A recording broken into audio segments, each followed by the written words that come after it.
মুসলমানদের পশু কাটার সময় আসে, তখন আমাদের ভেতর থেকে গন্ডগোল আমরা শুরু করি। গাই আমাদের মা, গাই কাটা যাবে না, কি বলি তো? এদিকে হয়তো বলে না, অনেক দিকে আন্দোলন হয় দেখবেন, গরু কাটা যাবে না। আচ্ছা, গরু কাটা যাবে না কেন?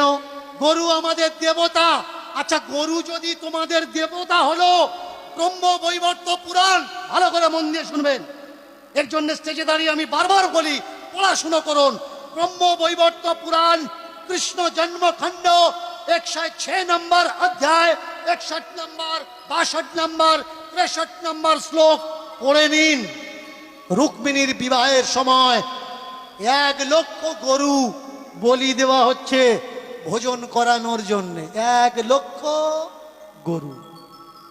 গরু যদি মা হলো, গাই যদি মা হলো, তাহলে রুক্মিণীর বিয়েতে 1 লক্ষ গরু কিভাবে কাটা হচ্ছে নিজেকে প্রশ্ন করেছেন? আমাদের ধর্মগুরুদের জিজ্ঞাসা করেছেন যে আমাদের ধর্মগ্রন্থে গরু কাটার প্রসঙ্গ কিভাবে আসে? আমাদের দেশে যে যজ্ঞগুলো হয়, গোমেদ যজ্ঞ, ভালো করে শুনুন, গোমেদ যজ্ঞ। গো মানে গরু, মেদ মানে কি? মাংস। গরু কেটে গরুর মাংস দিয়ে যে যজ্ঞ হয়, তাহলে গরু যদি মা হবে, যজ্ঞে কেন গরু কাটা হবে? কখনো কাউকে জিজ্ঞাসা করেছেন? বলুন তো, সত্যি কি হৃদয় থেকে গরুকে মা ভাবেন?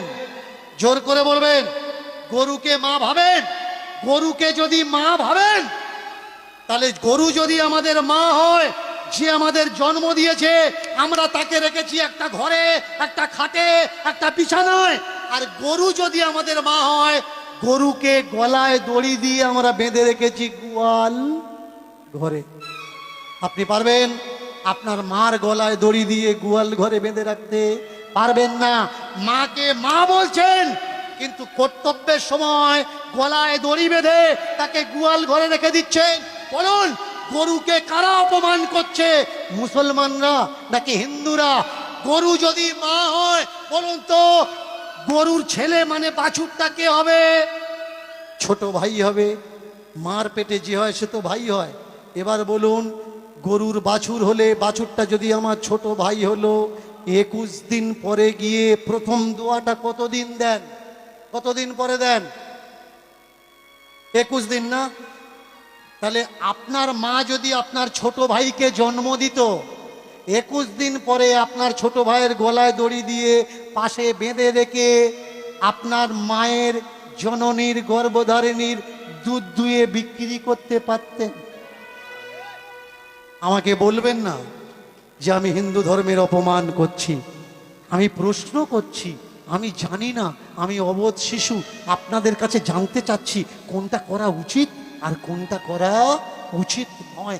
বলুন তো, গরু যদি আমাদের মা হবে, অনেকে বলে গরু দুধ দেয়, গরু দুধ দেয়। ভালো করে শুনুন, গরু কখনো দুধ দেয় না। বাছুরকে বেঁধে, গরুকে বেঁধে আমরা দুধ বের করে নিই।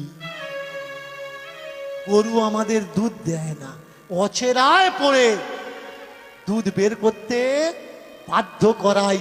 আর যদি দুধ না দেয়, লাথি মারে আমরা কি করি? সামনের পা বাঁধি, পিছনের পা বাঁধি। বলুন, যাকে মা বলে ডাকছেন, এই ব্যবহারটা যার সঙ্গে দিচ্ছেন, সত্যি কি ঠিক ব্যবহার দিচ্ছেন? এবার বলুন তো, যাকে মা বললেন, এটা আমার মা, চলে যাবেন ইউপির দিকে, বিহারের দিকে। কি সরকার বন্ধ করে দিয়েছে গরু কেনা বেচা। কোটি কোটি, লাখো লাখো, সৈকড়ো গরু রাস্তায় ঘুরছে, আর ওর খেতে ঢুকছে। ক্ষেতের মালিকরা চতুর্দিকে ইলেকট্রিকের তার ঘুরিয়ে দিয়ে রেখেছে, কারেন্টের তার, ঝটকা লাগবে আর গরুগুলো চলে আসবে। গরু যদি মা হবে, তাদের রাখার ব্যবস্থা না করে রাস্তায় যারা ছেড়ে দেয়, কেন? গরু দুধ দিচ্ছে না, বিক্রি করা যাবে না, রাস্তায় ছেড়ে দিতে হবে। বলুন তো, আপনার মা যেদিন সংসারে কোনো কাজে লাগবে না, আপনি পারবেন তাকে রাস্তায় ছেড়ে দিতে? এদিকে মা বলছে, আর কর্তব্যে কি করছে আগে জানতে হবে ভাই। ঠিক কোনটা, ভুল কোনটা, ছোট